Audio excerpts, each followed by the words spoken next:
Former Secretary of State Madeleine Albright speaks to NPR's Rachel Martin about Mike Pompeo's hearings, missile strikes in Syria and other top foreign policy issues. Rachel Martin, host, Albright.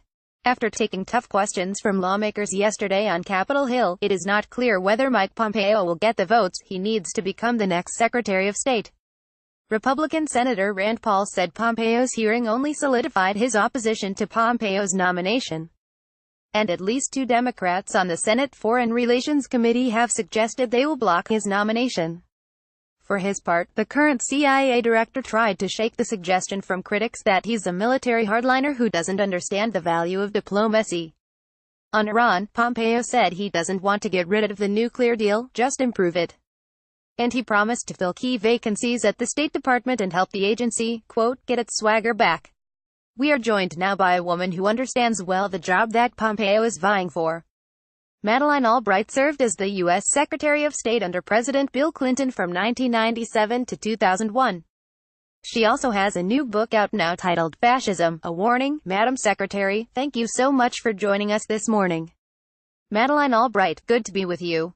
Thank you, Martin. As we noted, Mike Pompeo was grilled yesterday for hours. You know what that's like, to sit in that hot seat.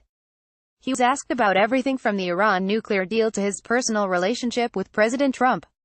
What struck you about his hearing and his answers in that back and forth? Albright, well, I wasn't able to hear them all. But I do think that what he was trying to show was the value of diplomacy and the importance of the State Department, which I really appreciate given what has happened to the State Department from the beginning of the Trump administration, of cutting funding and people not being respected.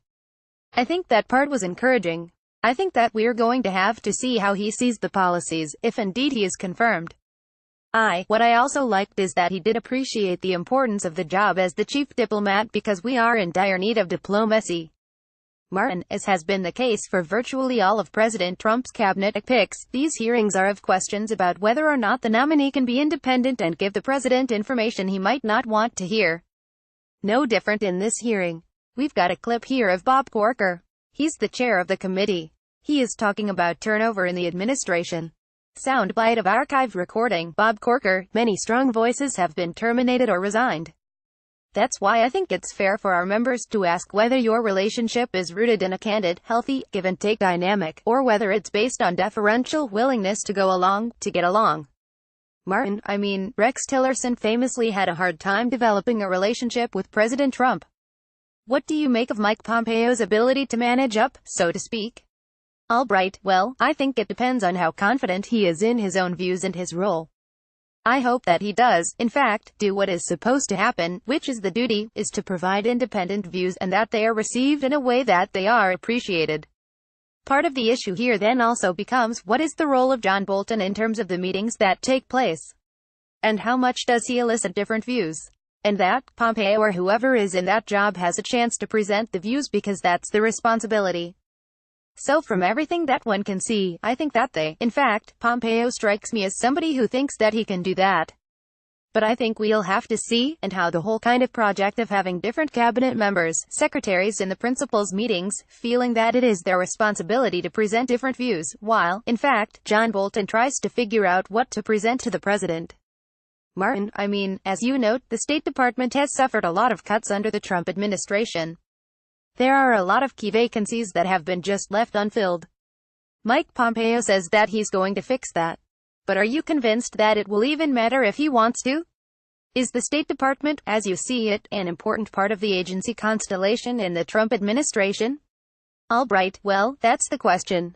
I know what it was like when I was secretary, and it was viewed from the perspective that it always had been viewed as the senior position in the cabinet and that the person that is secretary of state does have the ear of the president and is able not just to meet him through meetings with other people but also be able to speak to the president alone and present the views.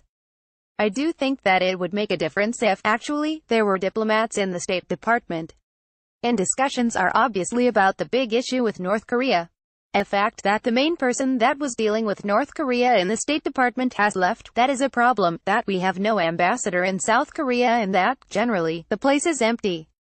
And so I do think that the kinds of things that Pompeo said in his hearings, that was encouraging.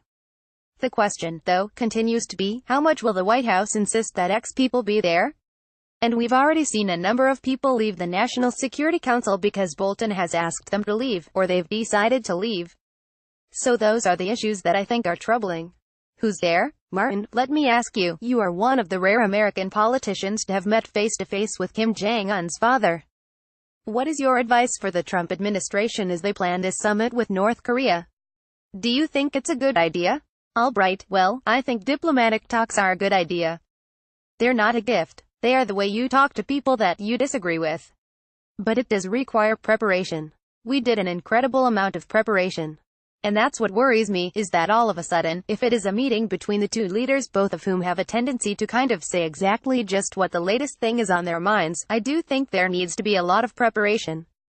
So that's my issue. And again, Pompeo seems to think that it's an important point. He does have information, having come from his last job. But diplomacy is essential. Preparation for diplomacy is essential. Diplomats are essential for diplomacy. Martin, Madeleine Albright, former Secretary of State under President Bill Clinton. She has a new book out. It is called Fascism, A Warning. Madam Secretary, thank you so much for your time this morning. We appreciate it. Albright, thank you. Soundbite of Collapse Under the Empire's Sacrifice. Copyright 2018 Nepalese rupees. All rights reserved. Visit our website Terms of Use and Permissions pages at www.npr.org for further information. NPR transcripts are created on a rush deadline by Verbatim, Inc., an NPR contractor, and produced using a proprietary transcription process developed with NPR. This text may not be in its final form and may be updated or revised in the future. Accuracy and availability may vary. The authoritative record of NPR's programming is the audio record.